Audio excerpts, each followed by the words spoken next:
joined now by Treaty United Manager Tommy Barrett. Tommy, you've got Bray Wanderers away this Friday night. I suppose the players will be determined to put last week behind them now this week.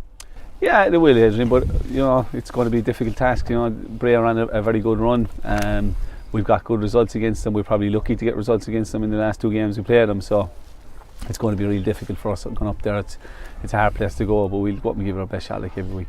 Yeah, having had the weekend, I suppose, to mull over it, are you still as frustrated with the penalty and subsequent red card for Clyde O'Connell?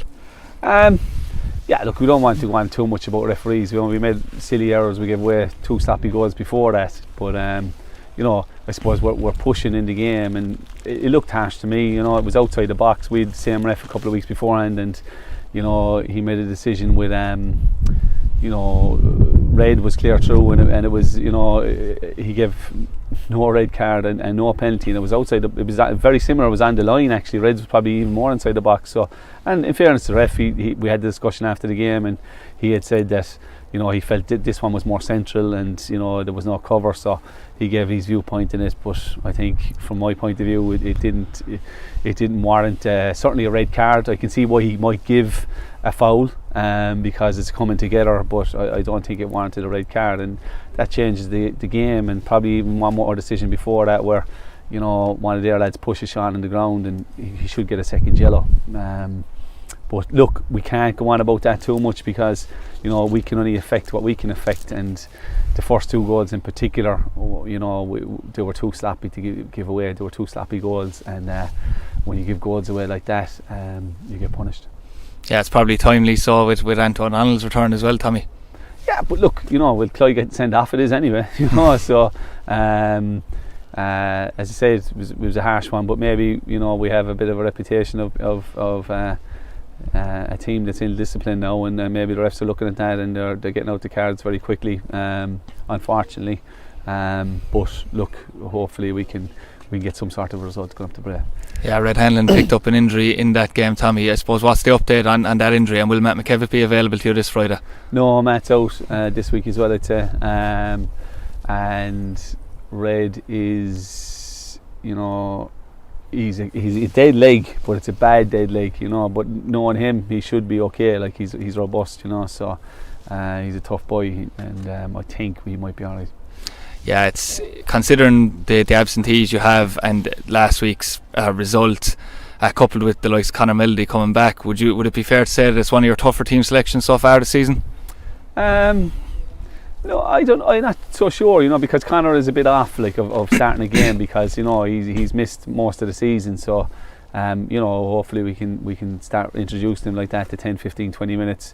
Like, we still have to keep an eye on Joel because he's still feeling a bit tight in his hamstring, and we have to build him up to a start as well. So it might be this week, it might be the following week. We have a few lads with Knox, Sean McSweeney, his ankle, Callum's ankle, and Charlie's ankle. Actually, we have 3 ankle injuries this week. Now they're all probably likely to be in the squad, but they're we still have a lot of injuries and suspensions.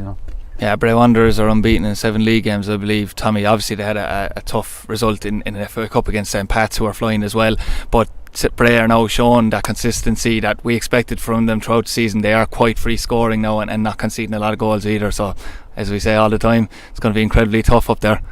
Yeah, of course it is, but we've been fairly consistent as well. We got 19 points I think out of 27 available in this series. It was only Kevin Teely, Galway, and we dropped points against Shells as well. So we hopefully we can just it doesn't turn into 2 or 3 games without a result. So we look to stop that as quick as we can. Yeah, you had a very credible 0-0 result in the club's very first competitive game up at the Carlisle grounds. I suppose it'll probably be a different approach because you're trying to build momentum and trying to earn points, but you'll probably be a bit more adventurous there Friday night. Yeah, look, I think we are. We kind of have to be, but we have to be careful as well that we're not too open. That's what killed us the other night, and particularly the second goal. Even though it was a poor mistake, the pass back, but we were still too advanced. We could have recovered a lot better if we were in position. And the first goal was a bit of a lucky one as well. But we have to be careful that we don't start going too gung ho too early in any game, because the first goal is always important. The club have announced this evening as well, Tommy, that Aaron Fitzgerald has departed. considering he made a good impact for you in 2019 at left back for Limerick FC, has it been frustrating for Aaron and yourself that it hasn't worked out on this occasion, obviously because he started off with an injury and then it was difficult from there on in?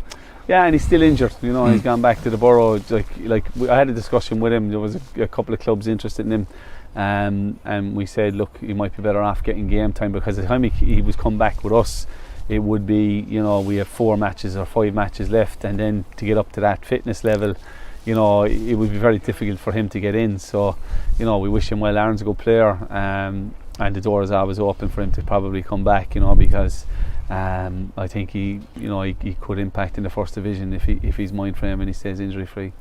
Yeah, and on a final note, Tommy, the big news in probably both junior and senior in Limerick particularly this week was the fact that Shane Duggan has signed for Fairview Rangers, which probably took a lot of people by surprise, considering he is only 32 and seemed quite fit while he was at Galway. We know he wasn't getting on at Galway. Was that a player, or is that a player in the future that you'd be interested in bringing to Treaty?